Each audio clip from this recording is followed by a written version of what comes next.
আপনাদেরকে সবাইকে জানাই জাতীয় নাগরিক পার্টি এনসিপির পক্ষ থেকে শুভেচ্ছা। সংগ্রামী উপস্থিতি, আমরা আজকে ইফতারের মুহূর্তে আপনাদেরকে এবং পুরো বাংলাদেশকে ছোট্ট করে শুধু কয়েকটি বার্তা দিতে চাই।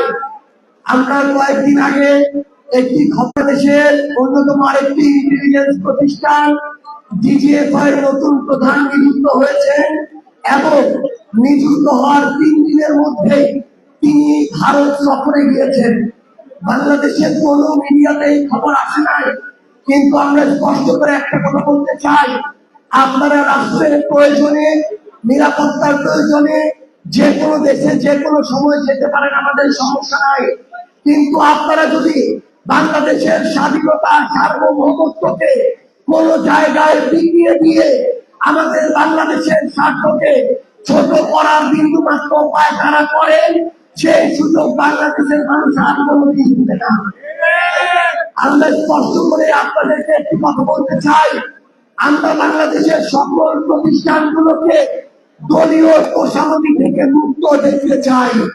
এই সরকার গঠন করার পর তারা তাদের জায়গা থেকে যেমন বেশ কিছু ভালো উদ্যোগ নিয়েছে, যেমন বর্তমান প্রধানমন্ত্রী জনাব তারেক রহমানের বেশ কিছু উদ্যোগকে আমরা প্রশংসা করতে চাই। একইভাবে বাংলাদেশের গুরুত্বপূর্ণ প্রতিষ্ঠানগুলোকে দলীয়করণ করার যে অপচেষ্টা, এটাকে আমরা আমাদের জায়গা থেকে স্পষ্টভাবে প্রতিবাদ করে রাখলাম।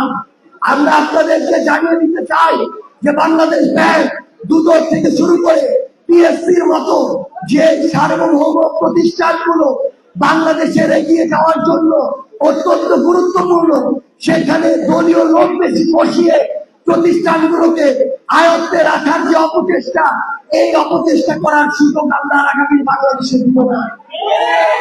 আপনারা জাতীয় নির্বাচনে কিছু কিছু আসনে ইঞ্জিনিয়ারিং করেছেন, কিছু কিছু আসন আপনারা নিয়েছেন, তারপরও আমাদের জায়গা থেকে বাংলাদেশের জাতীয় স্বার্থকে সামনে রেখে আমরা সেই নির্বাচনকে মেনে নিয়ে আমরা গণতান্ত্রিক উত্তরণের দিকে এগিয়ে যাচ্ছি।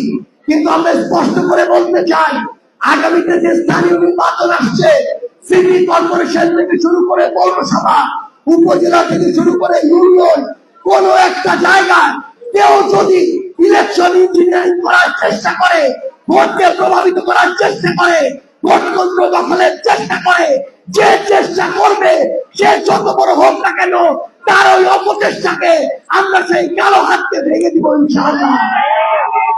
জনগণের ভোট, জনগণকে সেই ভোটের অধিকার বুঝিয়ে দিতে হবে। কোন দলের সাথে আমাদের সমস্যা নেই। অভ্যুত্থানের আগে আমরা একসাথে ছিলাম, অভ্যুত্থানের পরেও আমরা একসাথে থাকবো। কিন্তু কোন দল, দলীয় পরিচয় হোক আর না হোক, কেউ যদি আমাদের ভোটাধিকার কেড়ে নিতে চায়, ভোটকে প্রভাবিত করতে চায়, ইলেকশন ইঞ্জিনিয়ারিং করতে চায়, সেই সকল ইঞ্জিনিয়ারিং এর সর্বশেষ পথ যেটা, সেই পথ দেখিয়ে তাকে বাংলাদেশ ছাড়া করা হবে। আগামীতে আমরা স্পষ্ট করে শুধু একটা কথা বলে দেই, আমরা আমাদের ভোটাধিকারটা চাই। আমরা আমাদের প্রতিষ্ঠানগুলোকে স্বাধীনভাবে ফাংশন করতে দেখতে চাই। আমরা জনগণ প্রত্যেকটা প্রতিষ্ঠান থেকে আমাদের যে সেবাগুলো, এই সেবাগুলো বিনা টাকায় পাইতে চাই।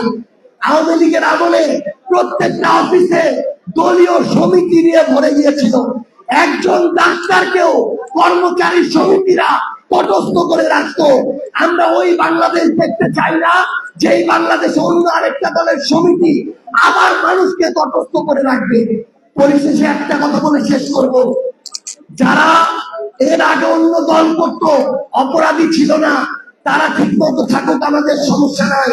কিন্তু ফ্যাসিবাদের যারা প্রমাণিত দোষর, যারা জুলাইয়ের প্রমাণিত বিরোধী, তাদেরকে যদি আপনারা প্রশ্রয় দেন, যে ফাঁদ আপনারা তৈরি করছেন, ওই ফাঁদেই আপনাদের শেষ হবে।